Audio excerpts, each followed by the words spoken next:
Hey everybody, it's Magnificent Mike, and I want to talk some more about how to keep the joy alive, which is really about feeling good about myself. The MAGA joy is about feeling good about myself. So I know that what we're doing is God's work. We're trying to make America great again, which is good work. So yeah, I'm all. Where am I? I'm all for God. I'm all for God. But at the same time, I'm.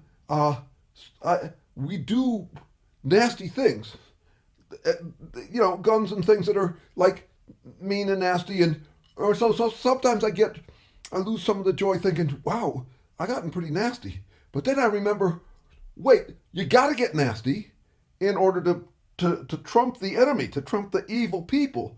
So you got to be nasty, you got to be clever, you got to be tough, and that's how you win, and that's how God wins. So I want to do the right thing, and for that I have to do some pretty nasty things. But the nasty things win, and since they win, that proves that I'm doing the nice things. That's how I keep myself the MAGA joy alive. Now, I've got this brother-in-law. I hate him. He's a libtard, and he's also a psychologist, which is disgusting. But he accuses me of the Dark Triad. He says that I pretend I'm the best, like a narcissist, and then he says that I also do nasty stuff, like I'm clever, like I'm Machiavelli, he said, and then he also says that I use power like it's like I can use all the power I want, like I'm a psychopath. But he's a liberal. What do I expect? He's dumb. He doesn't really understand me.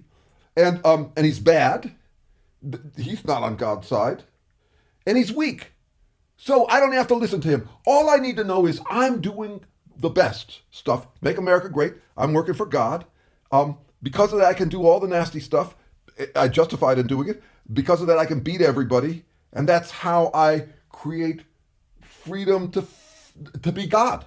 So anyway, if you want to keep the MAGA joy alive, you do that too. That's how we do it. And if you ever feel like, wow, I'm doing some nasty stuff and I wonder if I should, just remember, you're clever.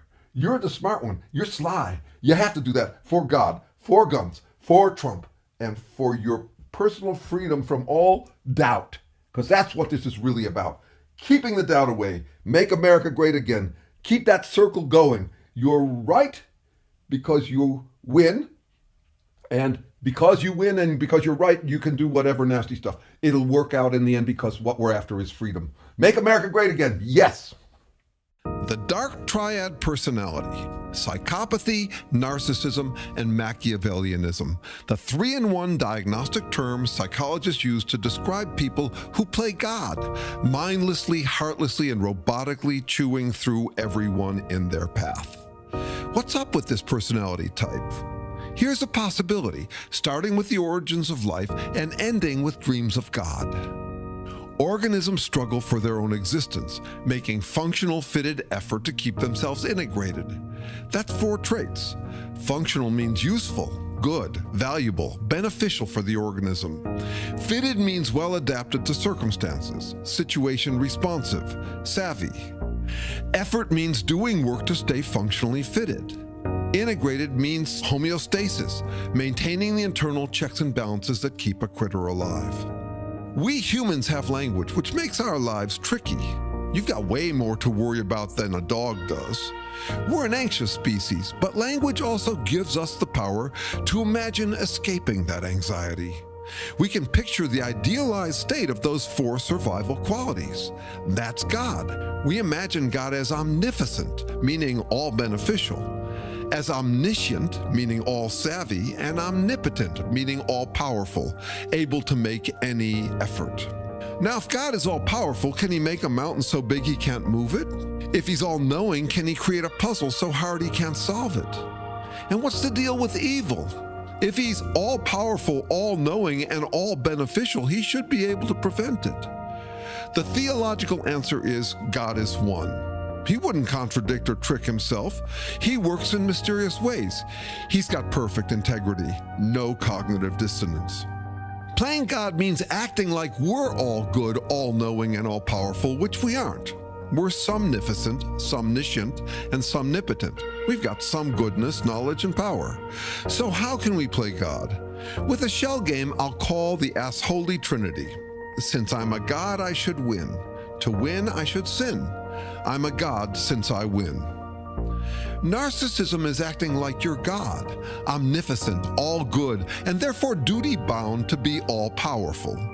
Being all-powerful is psychopathy, merciless on your mighty mission, free to manipulate everyone. Manipulating everyone is Machiavellianism, all-knowing. You've got the dirt on everyone, so you can trick them and win. And when you win, that proves you're like a god. Dark Triad personalities declare holy war on everyone in their way. Holy war is an oxymoron. Holy means clean, but war is dirty. No deed too dirty for a god like me. So how do God players handle their nasty God-playing hypocrisy? By whipping out that fourth godly trait, declaring themselves to have perfect integrity. Hypocrite? Not me. I'm like God, eternally right, righteous, and mighty. I work in mysterious ways that would confuse mere mortals like you. Psychologists tend to treat these traits as innate, psychopathy especially, but it's easy to see why people would want to play God.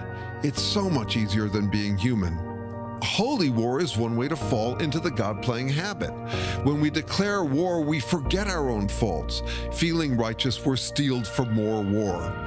It's a vicious, virtuous cycle, and why people who play God are half the time scorning you for your immorality, and half the time laughing at you for caring about morality. Playing God is a feeling thing, having nothing to do with what we claim to believe. Anyone can play God, even atheists. Words become weaponized, just snarling and crowing sounds, bulldozing BS that works if people let us get away with it. And many will. Snarled at, conscientious people tend to back down. God players love that.